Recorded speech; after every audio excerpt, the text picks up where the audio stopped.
প্রথমেই সবাইকে জোহার নমস্কার। তো চলুন আজকের ভিডিওটি শুরু করার আগে প্রথমেই আপনাদেরকে বেশ কয়েকটি ছোট ছোট ভিডিওর ক্লিপ দেখাই। এখানে লক্ষ লক্ষ কর্মী আছে, কোন দলের দাসত্ব করিব না, আমি সমস্ত কর্মী। তো এই মুহূর্তে বন্ধুগণ, আপনারা যে ব্যক্তিটিকে দেখতে পাচ্ছেন, যাকে ঘিরে হাজার হাজার মানুষের ভিড়, যার মিছিলে হাজার হাজার মানুষের ভিড় উপচে পড়েছে এবং যার র্যালিতে প্রায় শত শত বাইক, কে এই ব্যক্তি? অনেকেই হয়তো জানেন, বিশেষ করে যারা সরাসরি কর্মী আন্দোলনের সাথে যুক্ত রয়েছেন বা যারা কুর্মী জাতি থেকে, তারা হয়তো অনেকেই চিনতে পারছেন যে এই ব্যক্তিটি কে। আবার এমন অনেকেই হয়তো আছেন যারা জানেন না যে কে এই ব্যক্তি। তো প্রথমেই বলে রাখি যে তাদের মনে একটা স্বাভাবিক ব্যাপার, একটা প্রশ্ন ঘোরাঘুরি করবে।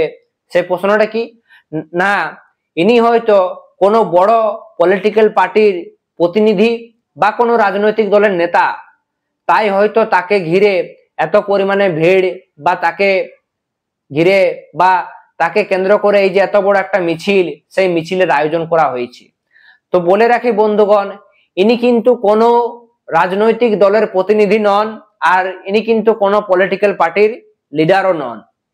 ইনি হলেন বর্তমানে যে কর্মী সমাজ, যে কর্মী আন্দোলন, সেই কর্মী আন্দোলনের একজন অন্যতম প্রধান ও চর্চিত মুখ, আদিবাসী কর্মী সমাজের মুখ্য উপদেষ্টা মাননীয় অজিত প্রসাদ মাহাতো। হ্যাঁ বন্ধুগণ, ইনি হলেন অজিত মাহাতো, বর্তমানে কর্মী আন্দোলনের সবচেয়ে আলোচিত এবং সবচেয়ে চর্চিত মুখ।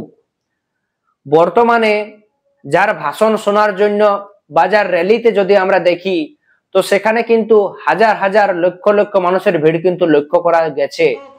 বিশেষ করে আপনারা বেশ কিছুক্ষণ আগে যে ভিডিওর ক্লিপগুলি দেখলেন, সেই ক্লিপগুলি ছিল কিন্তু 2024-এর লোকসভা নির্বাচনের ভিডিও, যেখানে নমিনেশনের সময় বা ওনার যে জায়গাতে র্যালি, সেই সমস্ত জায়গার ভিডিও, যা কিন্তু অন্যান্য রাজনৈতিক দলকেও কিন্তু হার মানিয়ে দেবে। যে পরিমাণ ভিড় কিন্তু লক্ষ্য করা গেছে ওনার র্যালিতে। যদিও কিন্তু 2024-এ পুরুলিয়া লোকসভা কেন্দ্র থেকে উনি নির্দল প্রার্থী হিসাবে উনি দাঁড়িয়েছিলেন, যদিও কিন্তু উনি জয়লাভ করতে পারেননি, তবুও আজ বর্তমানে মানভূম তথা জঙ্গল মহলে ওনার নাম কিন্তু এখনো জলজল করছে। তো কে এই অজিত প্রসাদ মাহাতো? কিভাবে ওনার এই জঙ্গল মহল তথা ছোটনাগপুরের বুকে ওনার উত্থান? কিভাবে একজন সাধারণ দরিদ্র কৃষক পরিবার থেকে জন্মগ্রহণ করে আজ কিভাবে এত বড় একটা সমাজের একজন বড় প্রতিনিধি বা সমাজ আন্দোলনের সবচেয়ে বড় মুখ হয়ে উঠেছেন উনি, সেই সমস্ত কিছুই কিন্তু আজকের এই ভিডিওতে জানার চেষ্টা করব। কারণ চাইলেই তো আর নেতা হওয়া যায় না, নেতা হওয়া চাইলেই তো আর নেতা হওয়া যায় না। নেতা হওয়ার জন্য চাই যোগ্য নেতৃত্ব দানের ক্ষমতা, যোগ্য নেতৃত্ব দানের ক্ষমতা। তাই তবেই কিন্তু একজন ব্যক্তি একজন যোগ্য নেতা হতে পারবে।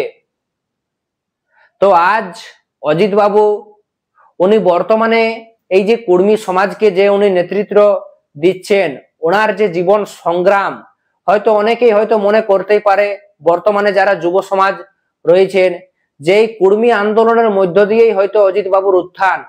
তো বলে রাখে বন্ধুগণ, এই ধারণাটি কিন্তু পুরোপুরি ভুল। অজিত বাবুর কিন্তু একটা দীর্ঘ সংগ্রামী জীবন রয়েছে। কর্মী আন্দোলনের আগেও কিন্তু উনি বহু আন্দোলনের সাথে যুক্ত ছিলেন। সেই সমস্ত কিছুই কিন্তু আজকের এই ভিডিওতে আলোচনা করা হবে। প্রথমেই বলে রাখি, ওনার যে জন্ম নিয়ে, উনি জন্মগ্রহণ করেছেন বর্তমানে যে পুরুলিয়া মানভূম রয়েছে, অর্থাৎ যে পুরুলিয়া রয়েছে, সেই পুরুলিয়ার আড়সা থানার অন্তর্গত হেডগুগুই গ্রামে কিন্তু উনি জন্মগ্রহণ করেন এবং ওনার শিক্ষা উনি জেকে কলেজ থেকে বিএ পাস করেছিলেন। তবে বর্তমান সময়ে, অর্থাৎ বর্তমান সালটা 2025, ওনার যদি আন্দোলনের সময় দেখি তো 1970-80-র দশক থেকে কিন্তু উনি আন্দোলনের সাথে যুক্ত ছিলেন। প্রথমবার উনি আন্দোলনে পা রাখেন ছাত্র আন্দোলনের মধ্য দিয়ে, যেখানে উনি বেকার যুবকদের নিয়ে কিন্তু আন্দোলন শুরু করেছিলেন প্রথমবার পুরুলিয়ার বুকে। আর দেখতে দেখতেই এই আন্দোলন শুধুমাত্র পুরুলিয়া জেলায় নয়, পুরুলিয়ার পার্শ্ববর্তী জায়গা তো ছড়িয়ে পড়েছিল এবং কলকাতার বুকে গিয়ে কিন্তু অজিত বাবু আন্দোলন করেছিলেন। তারপরেই আমরা দেখি এই 1970-80 দশকে যে সময় ঝাড়খণ্ড আন্দোলন একেবারে পিক পর্যায়ে চলছিল, সেই সময় এই ঝাড়খণ্ড আন্দোলনের একজন বড় নেতা ছিলেন বিনোদ বিহারী মাহাতো। আর উনি একটা সমাজ গঠন করেছিলেন, যে সমাজটার নাম ছিল শিবাজী সমাজ, যার উদ্দেশ্য কি ছিল না পণ প্রথা মুক্ত সমাজ গড়ে তোলা, মদ্যপান মুক্ত সমাজ গড়ে তোলা, এছাড়াও সমাজে যে সমস্ত কুরীতি রয়েছে, সমাজে যে সকল অন্ধবিশ্বাস এবং কুসংস্কার রয়েছে সেগুলিকে দূর করা। তারপরেই কিন্তু অজিত প্রসাদ মাহাতো এই বিনোদ বাবুর সংস্পর্শে আসেন এবং শিবাজী সমাজে অংশগ্রহণ করেন। আর উনিও এই যে সমাজ আন্দোলন, এই যে সমাজ সংস্কার আন্দোলন, সেই সমাজ সংস্কার আন্দোলনে যুক্ত হন। এই সময় দেখা যায় বিভিন্ন গ্রামে পণ প্রথার বিরোধিতা করতে গিয়ে, মদ্যপানের বিরোধিতা করতে গিয়ে ওনাকে কিন্তু জেলও যেতে হয়েছিল। তারপরেই কিন্তু উনি সরাসরি জেল থেকে বেরিয়েই তারপরেই দেখা যায় কিন্তু উনি ঝাড়খণ্ড আন্দোলনে অংশগ্রহণ করেন। বর্তমানে বলে রাখি, আমাদের পশ্চিমবঙ্গে বর্তমানে যে পুরুলিয়া, এছাড়াও ঝাড়গ্রাম, বাঁকুড়া এবং পশ্চিম মেদিনীপুর, এই যে 4টি জেলা রয়েছে, এই 4টি জেলাকে ঝাড়খণ্ড রাজ্যে বিলয়ের জন্য যে আন্দোলন, সেই আন্দোলন করেছিলেন কিন্তু অজিত প্রসাদ মাহাতো। এই জঙ্গলমহলের বুকে, অর্থাৎ এই পুরো জঙ্গলমহল এলাকাকে ঝাড়খণ্ড রাজ্যের সাথে বিলয় করার জন্য কিন্তু উনি জোরদার আন্দোলন করেছিলেন। তৎকালীন সময়ে বাংলার বুকে সিপিএম এর রমরমা রাজত্ব থাকা সত্ত্বেও দাঁতে দাঁত চিবিয়ে কিন্তু উনি লড়াই করেছিলেন এই সিপিএম এর হারমাদ বাহিনীর সাথে। উনি কিন্তু কোনোদিনই মাথা নত করেননি। তাই দেখা যায় পুলিশ প্রশাসন ওনাকে নানাভাবে গ্রেফতার করে, নানাভাবে হেনস্থা করে এবং এই ঝাড়খণ্ড আন্দোলন করতে গিয়ে কিন্তু ওনাকে বহুবার জেলও যেতে হয়েছিল। যদিও দেখা যায় ওনার এই ঝাড়খণ্ড আন্দোলন শেষ পর্যন্ত ব্যর্থ হয়।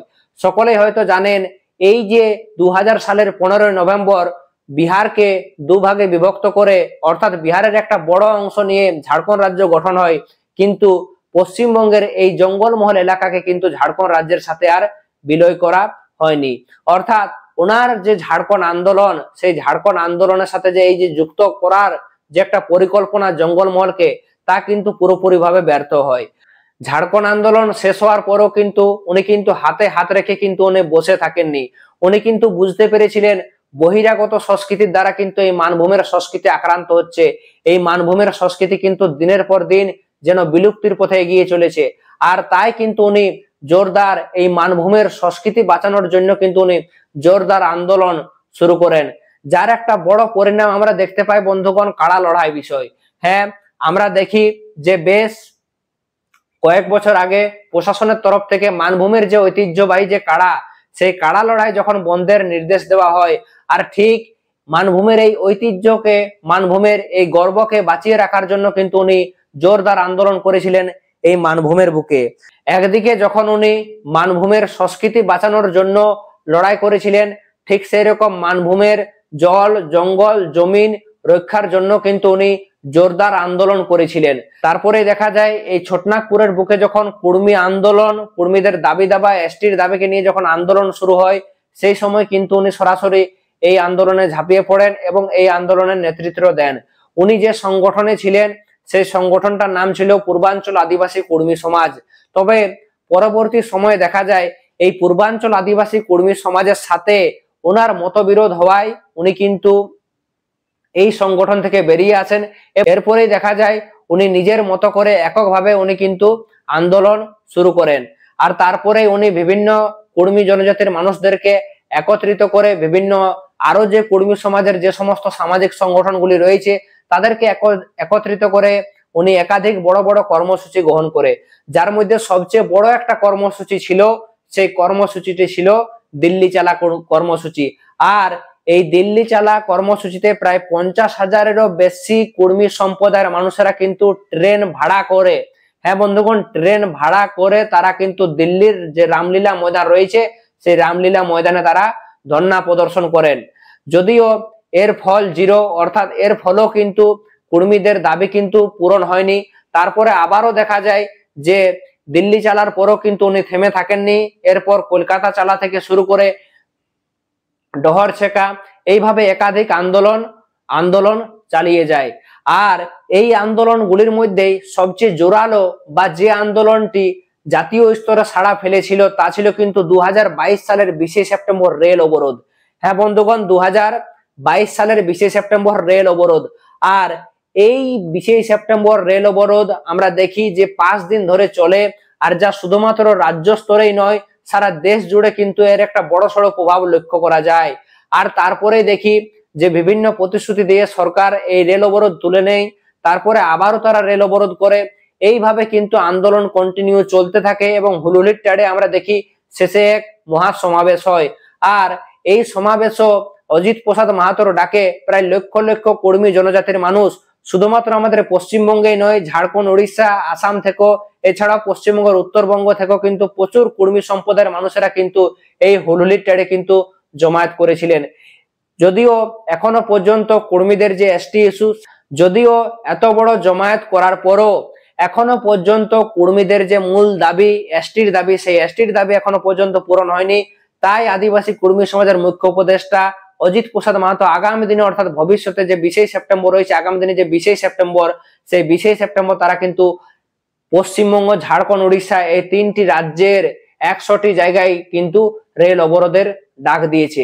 এভাবে দেখার বিষয় রয়েছে বর্তমানে কর্মী আন্দোলনের সবচেয়ে চর্চিত এবং অন্যতম প্রধান মুখ অজিত প্রসাদ মাহাতোর হাত ধরে কর্মীদের দাবি কতটা কি পূরণ হয়, এটা কিন্তু ভবিষ্যৎ বলবে।